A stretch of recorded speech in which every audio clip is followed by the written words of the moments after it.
United Arab Emirates. The United Arab Emirates, sometimes simply called the Emirates or the UAE, is a country at the southeast end of the Arabian Peninsula on the Persian Gulf, bordering Oman to the east and Saudi Arabia to the south, as well as sharing sea borders with Qatar and Iran. In 2013, the UAE's population was 9.2 million.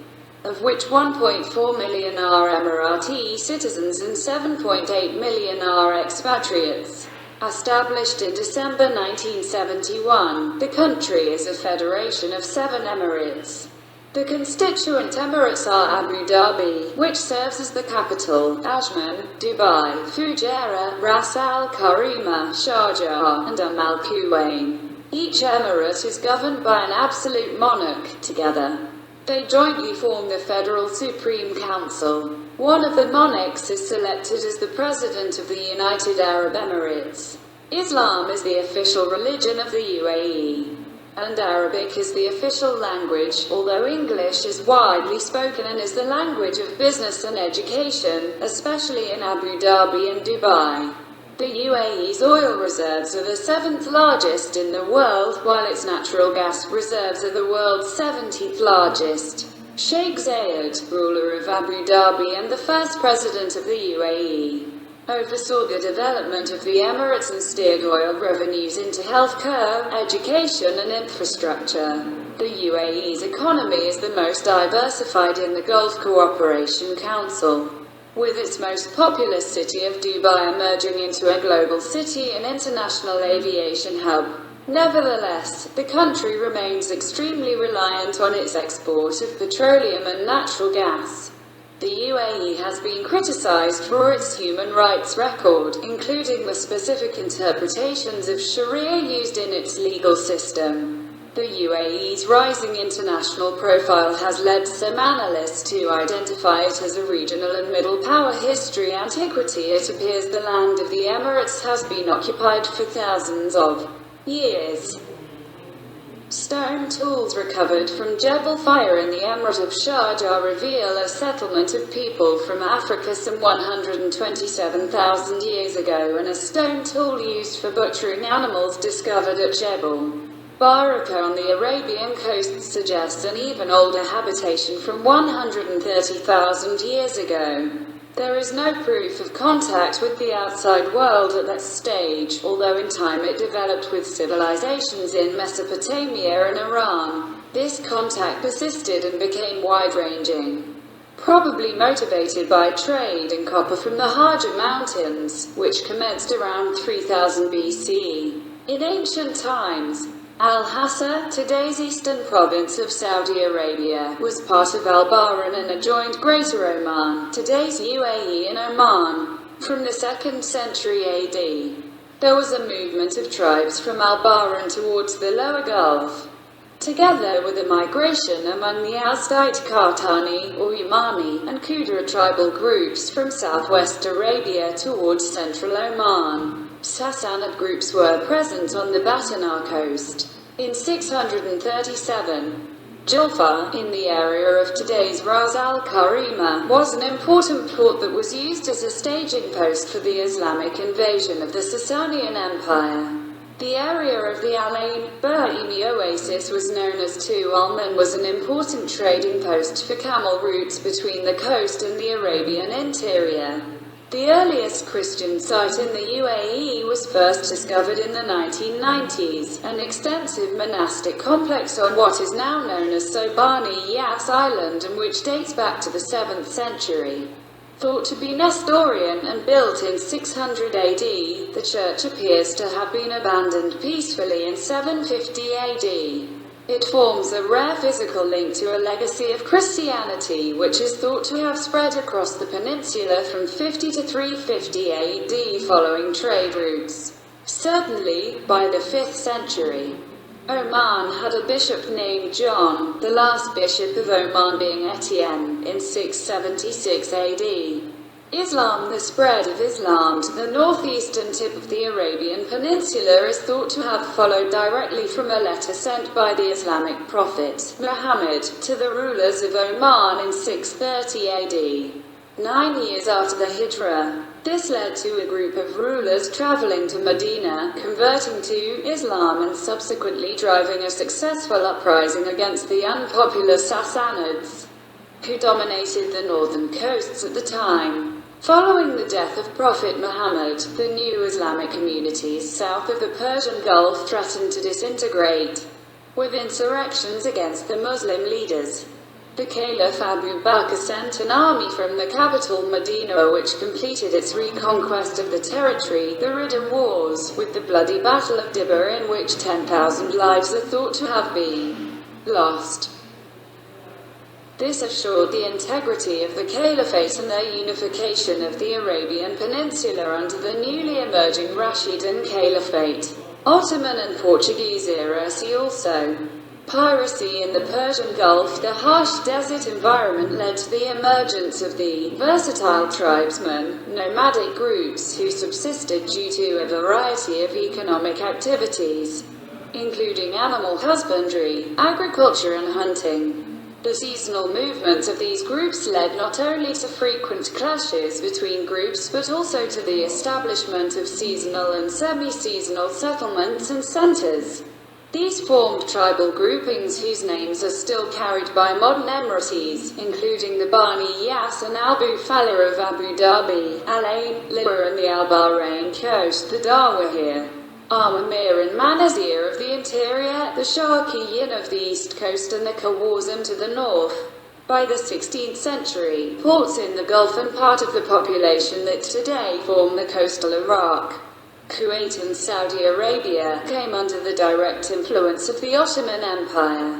At the same time, the Portuguese, English and Dutch colonial forces also appeared in the Gulf, with the entire northern coast remaining under the Persian rule throughout. By the 17th century, the Bani Yas Confederation was the dominant force in most of the area now known as Abu Dhabi.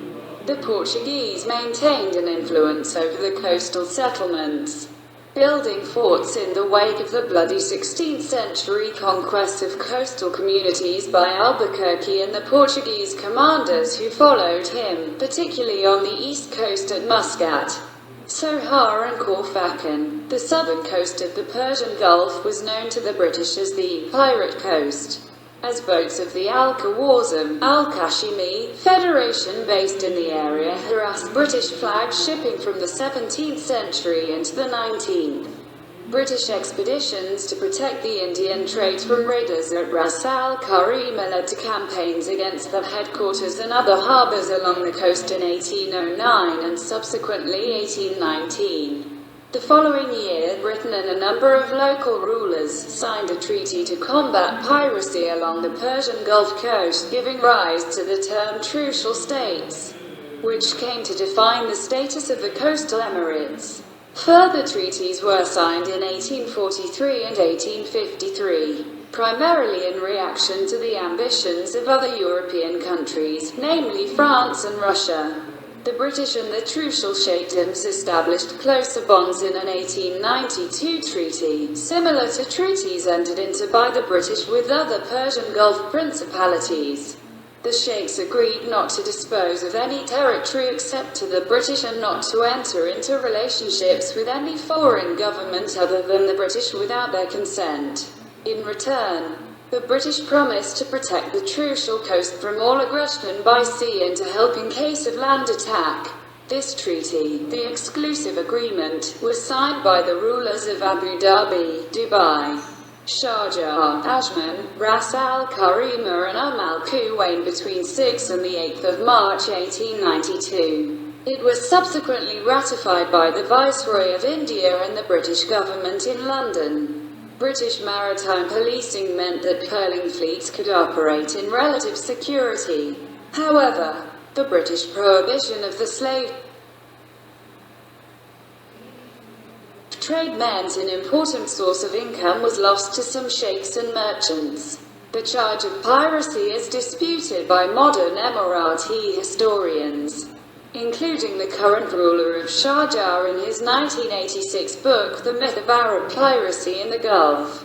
In 1869, the Qubaysat tribe settled at Koal-Ubaid and tried to enlist the support of the Ottomans, whose flag was occasionally seen flying there. Koal-Ubaid was claimed by Abu Dhabi at the time, a claim supported by the British. In 1906, the British political resident, Percy Cox, confirmed in writing to the ruler of Abu Dhabi, Zayed bin Khalifa Al Nahyan, Zayed the Great, that Koal-Ubaid belonged to his sheikhdom. British era. Discovery of oil during the 19th and early 20th centuries. The pearling industry thrived, providing both income and employment to the people of the Persian Gulf. The First World War had a severe impact on the industry, but it was the economic depression of the late 1920s and early 1930s, coupled with the invention of the cultured pearl, that wiped out the trade.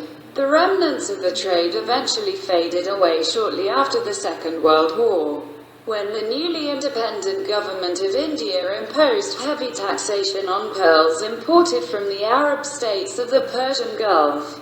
The decline of pearling resulted in extreme economic hardship in the Trucial states. The British set up a development office that helped in some small developments in the Emirates. The 7 sheikhs of the Emirates then decided to form a council to coordinate matters between them and took over the development office.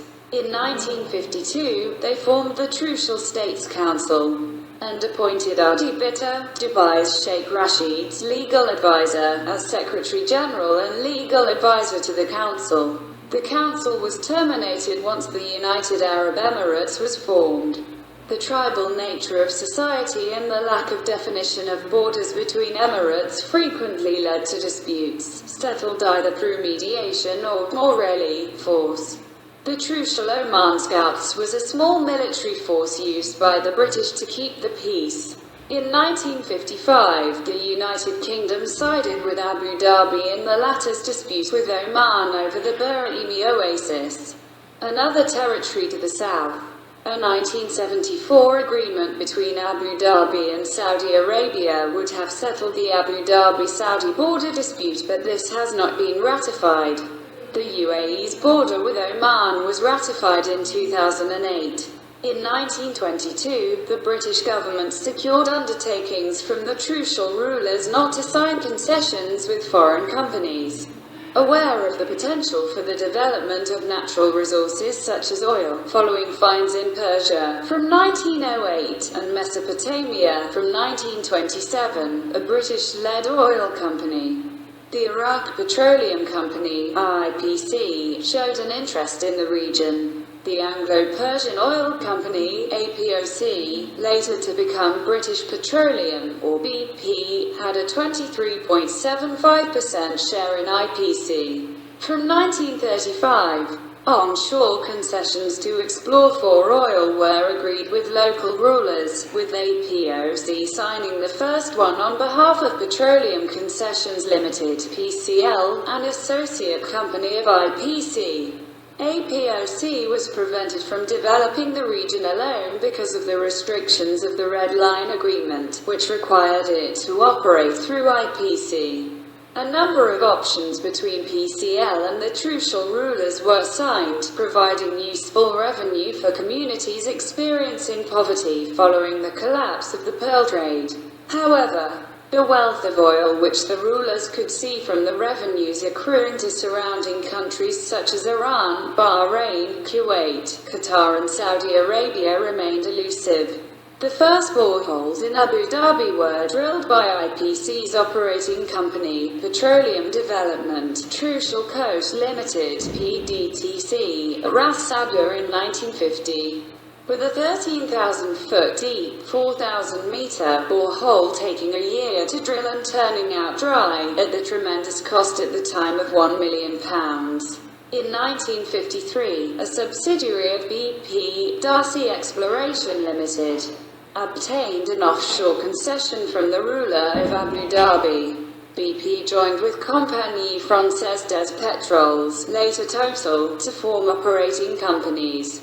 Abu Dhabi Marine Areas Limited, (ADMA), and Dubai Marine Areas Limited, (DUMA). A number of undersea oil surveys were carried out, including one led by the famous marine explorer Jacques Cousteau. In 1958, a floating platform rig was towed from Hamburg, Germany, and positioned over the shaped pearl bed in Abu Dhabi waters, where drilling began. In March, it struck oil in the Upper Tamama, a rock formation that would provide many valuable oil finds. This was the first commercial discovery of the Trucial Coast, leading to the first exports of oil in 1962. ADMA made further offshore discoveries at Zakum and elsewhere, and other companies made commercial finds such as the Fatah oil field off Dubai and the Mubarak field off Sharjah, shared with Iran. PDTC had continued its onshore exploration activities, drilling 5 more boreholes that were also dry, but on the 27th of October 1960, the company discovered oil in commercial quantities at the Murban No. 3 well on the coast near Tarif. In 1962, PDTC became the Abu Dhabi Petroleum Company. As oil revenues increased, the ruler of Abu Dhabi, Zayed bin Sultan Al Nahyan, undertook a massive construction program, building schools, housing, hospitals and roads. When Dubai's oil exports commenced in 1969, Sheikh Rashid bin Zayed Al Maktoum, the ruler of Dubai, was able to invest the revenues from the limited reserves found to spark the diversification drive that would create the modern global city of Dubai independence. 1971, Zayed bin Sultan Al Nahyan was the first president of UAE. By 1966, it had become clear the British government could no longer afford to administer and protect what is now the United Arab Emirates. British MPs debated the preparedness of the Royal Navy to defend the Sheikdoms. Secretary of State for Defence Dennis Healey reported that the British armed forces were seriously overstretched and in some respects dangerously under-equipped to defend the Sheikdoms.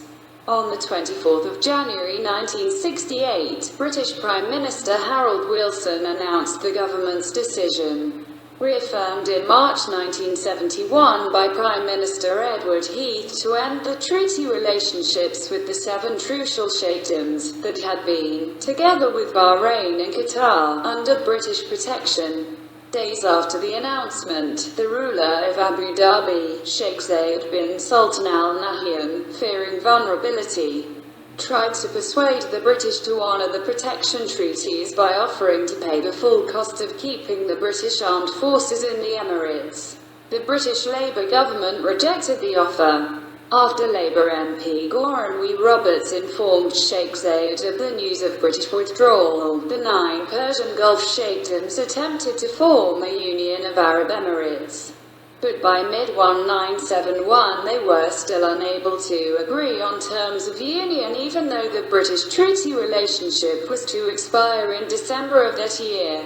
Fears of vulnerability were realized the day before independence. An Iranian destroyer group broke formation from an exercise in the lower Gulf, sailing to the TUNB Islands. The islands were taken by force, civilians and Arab defenders alike allowed to flee. A British warship stood idle during the course of the invasion. A destroyer group approached the island Abu Musa as well, but there, Sheikh Khalid bin Mohammed al-Kashimi recognized his forces would not be able to challenge the invading Iranian naval forces. The island was quickly leased to Iran for $3 million a year. Meanwhile, Saudi Arabia laid claim to swathes of Abu Dhabi. Bahrain became independent in August, and Qatar in September 1971. When the British Trucial Sheikdoms Treaty expired on the 1st of December 1971, they became fully independent. The rulers of Abu Dhabi and Dubai decided to form a union between their 2 emirates independently, prepare a constitution, then call the rulers of the other 5 emirates to a meeting and offer them the opportunity to join. It was also agreed between the two that the constitution be written by the 2nd of December 1971. On that date, at the Dubai Guest House Palace, 4 other emirates agreed to enter into a union called the United Arab Emirates. Bahrain and Qatar declined their invitations to join the union. Ras Al Khaimah joined later, in early 1972. In February 1972, the Federal National Council (FNC) was created. It was a 40-member consultative body appointed by the 7 rulers. The UAE joined the Arab League in 1971. It was a founding member of the Gulf Cooperation Council in May 1981, with Abu Dhabi hosting the first summit. UAE forces joined the Allies against Iraq after the invasion of Kuwait in 1990. After independence view of Sharjah city, the UAE supported military operations from the US and other coalition nations engaged in the war against the Taliban in Afghanistan 2001 and Saddam Hussein in Iraq 2003, as well as operations supporting the global war on terror for the Horn of Africa at Al Dhafra Air Base located outside of Abu Dhabi. The airbase also supported Allied operations during the 1991 Persian Gulf War and Operation Northern Watch.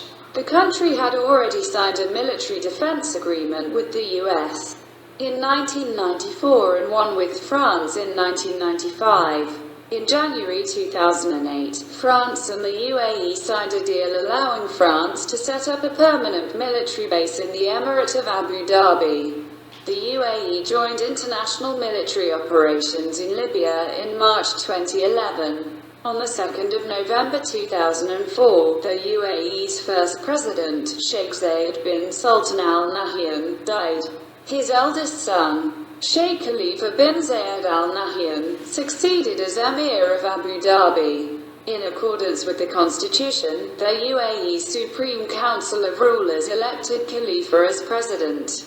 Sheikh Mohammed bin Zayed Al Nahyan succeeded Khalifa as Crown Prince of Abu Dhabi. In January 2006, Sheikh Maktoum bin Rashid Al Maktoum, the Prime Minister of the UAE and the ruler of Dubai, died, and the Crown Prince Sheikh Mohammed bin Rashid Al Maktoum assumed both roles.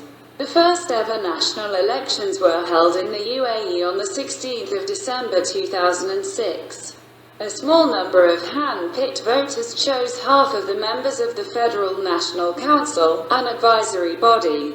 UAE has largely escaped the Arab Spring, which other countries have had. However, more than 100 Emirati activists were jailed and tortured because they sought reforms.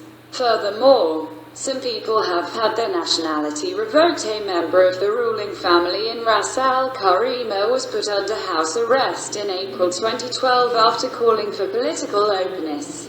Mindful of the protests in nearby Bahrain, in November 2012 the UAE outlawed online mockery of its own government or attempts to organize public protests through social media.